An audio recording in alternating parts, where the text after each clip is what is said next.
लेते हैं 200 लीटर का पानी का, उन्हें छाए में रख देते हैं। देसी जो गाय है ना हमारी, ये 8 से 10 किलो गोबर 24 घंटे में देती, इतना ही गौमूत्र देती है। उस ड्रम में ये 24 घंटे का गोबर गौमूत्र डाल देते हैं। 1.5 से 2 किलो इसमें गुड़ डालते हैं, 1.5 से 2 किलो किसी भी दाल का बेसन, और बड़े पेड़ के नीचे की एक मुट्ठी मिट्टी डालते हैं। मिट्टी खेत की क्यों नहीं डालते, पेड़ की क्यों? क्योंकि खेत में कुछ बचा ही नहीं, खेत की धरती बंजर हो चुकी, उसमें जीवाणु नहीं है। पेड़ के नीचे यूरिया डीएपी नहीं पड़ा तो वहां सूक्ष्म जीवाणु का भंडार, इसलिए वो डाल। अब ये 4 चीज डंडे से 5 मिनट सवेरे 5 मिनट शाम 2 बार घोलनी, 4 दिन। 5वें दिन 1 एकड़ का खाद तैयार, 1 एकड़ का। बताओ इससे सस्ता। देखो गुड़ भी किसान पैदा करता है, बेसन भी किसान पैदा करता है, गाय उसके घर की है, मिट्टी उसके खेत की है, बाजार से क्या लाना पड़ा? कुछ भी नहीं। भारत जो आत्मनिर्भर था, सोने की चिड़िया था, वो उस समय इस पद्धति से था। क्यों? गांव का पैसा गांव में रहता था, शहर का पैसा भी गांव में जाता था। ये तरीका था हमारे देश का। तो अब इसमें है क्या? विज्ञान क्या है इसमें? 1 ग्राम गोबर में, गाय के में 300 करोड़ सूक्ष्म जीवाणु हैं। तो 10 किलो गोबर में कितने होंगे? यहां तो सारे हिसाब वाले लोग बैठे। लाला जी भाई बोलो। 1 ग्राम गोबर में 300 करोड़ सूक्ष्म जीवाणु, तो 10 किलो में होंगे 30 लाख करोड़। समझ में आई? 30 लाख करोड़। और इन 30 लाख करोड़ सूक्ष्म जीवाणु को हमने दाल का बेसन दिया प्रोटीन।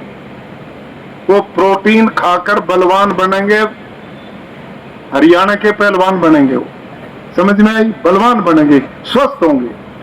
गुड़ दिया, उसमें मल्टीप्लाई होंगे, संख्या बढ़ेगी। और जो मिट्टी डाली थी उसके सूक्ष्म जीवाणुओं से मिलकर उसमें कल्चर बनेगा, जामुन बनेगा। जैसे क्विंटल दूध में 50 ग्राम दही डाल दो, सवेरे सारा दही बन जाएगा कि नहीं? वही काम उसमें होगा। जीवाणु हर 20 मिनट में डबल होते हैं, हर 20 मिनट में डबल। यानी कि 30 लाख करोड़ 20 मिनट के बाद कितने हो जाएंगे? 60 लाख करोड़। और उसके 20 मिनट के बाद 120 लाख करोड़। और कब तक बढ़ेंगे? टिल 72 आवर, 72 घंटे तक ये बढ़ते जाते हैं, फिर ये रुक जाते हैं, फिर ये मरने शुरू होते हैं।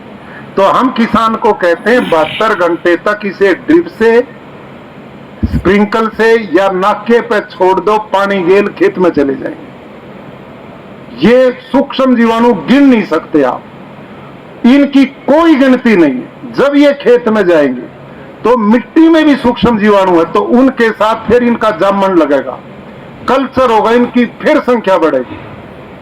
मेरे आदरणीय बंधुओं, इनमें ऐसे सैकड़ों तरह के गौ माता के पेट में सूक्ष्म जीवाणु हैं कि आकाश में जो 78% नाइट्रोजन है, ये सूक्ष्म जीवाणु आकाश से उसको खींचते हैं, उनका भोजन बनाते हैं और पौधे की जड़ को देते हैं। आई समझ में? ये जो साइंटिस्ट कहते हैं फास्फोरस कहां से आएगा, जिंक कहां से आएगा, पोटासियम, मैग्नीशियम, नाइट्रोजन कहां से आएगा? ये प्राकृतिक खेती में नाइट्रोजन यूं आएगा, आकाश से 78% को लेंगे। इनकी संख्या इतनी कोई गिन नहीं सकता, इतने सूक्ष्म जीवाणु। तो आकाश से ये लिया। जब बिजली कड़कती आकाश में, आपने पता, एक बार बिजली कड़कती है, आकाश में हजारों टन यूरिया पैदा होता, नाइट्रोजन। बारिश बरसती तो सारा धरती पे आता। एक बारिश होते हैं पेड़ों का रंग बदलता कि नहीं? खेती का हरी भरी हो जाती।